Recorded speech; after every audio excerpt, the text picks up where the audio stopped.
11. He was dragged away, dragging the dull ache in his lower body along with him. Kondo Saikara reached the office at the fastest pace he could manage and burst through the door. "I'm sorry. I'm late." In stark contrast, the accounting department staff were completely relaxed, some even leisurely enjoying tea like on his very first day. "Oh, Kondo's here. Well then, let's get to work. Sei-san, I beat you here today." He briefly wondered what that desperate sprint had been for, but since it was ultimately his own fault, oversleeping, preceded by poisoning and mana assimilation via sex, he bowed once more and took his seat. At first it wasn't too bad, but as time passed, a slow, creeping soreness and discomfort began to gnaw at him, making it hard to focus. For the first time in his life, he deeply yearned for a donut cushion and felt homesick for Japan. Yet his head was strangely clear.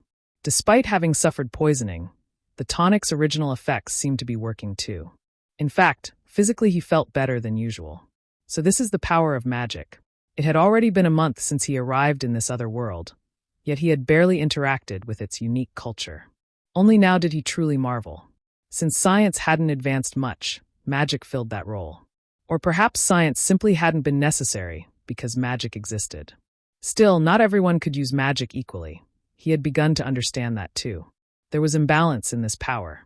That imbalance was precisely why the Third Night Order wielded such authority within the palace. And then it hit him.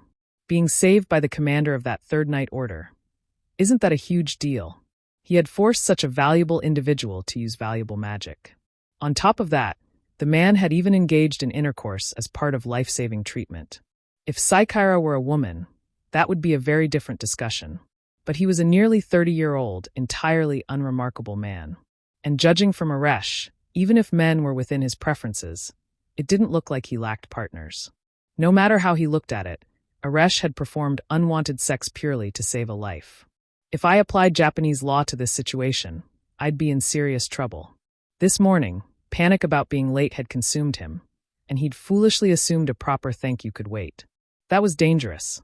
This wasn't something that could be settled with a gift box of sweets. Nor, having finally given in to Norbert's insistence on a nickname, Saikara called out during work, a rare occurrence. Norbert immediately looked up. "What's up, Sei-san?" Saikara hesitated. "If you trouble someone of higher status, what's the customary apology here?" "Higher status? Like nobility?" "Nobility, yes." He vaguely recalled hearing something about a marquis family. "Well, depends on the rank, but for upper nobles, worst case? Prison. Right. A rigid class system." He mentally scolded himself for thinking in democratic terms. Prison would definitely not allow paperwork access. "Sei-san, what did you do?" Norbert's usual cheer dimmed slightly. "Well, still, you're technically under national protection as a summoned guest. They'd probably overlook small stuff." Saikara nodded vaguely. "Claim ignorance of noble protocol. Express remorse. Seek protection. Perhaps appeal through Helmuth." Then he asked about magical compensation. It depended on the caster and spell. In some cases, gold coins were required. 1 gold coin equaled about 2.5 million yen. "Maybe I can negotiate installments." But his concern about how to approach Aresh turned out unnecessary. Aresh Indrak was in an even fouler mood than usual. His irritation stemmed from that morning's magical training session with the saint. "Aresh-san, when did you first decide to become a knight?" The black-haired girl kept smiling and asking questions. He had nearly answered her with a sigh multiple times. Yet more than that, the other summoned individual occupied his thoughts. Yesterday, Aresh had found the man dying. He treated him with magic, then caused mana intoxication. Thus he had to treat that as well and reluctantly carried him to an inn. He'd never heard of adult mana intoxication treatment, but he understood the principle. The flushed cheeks, the moist gaze.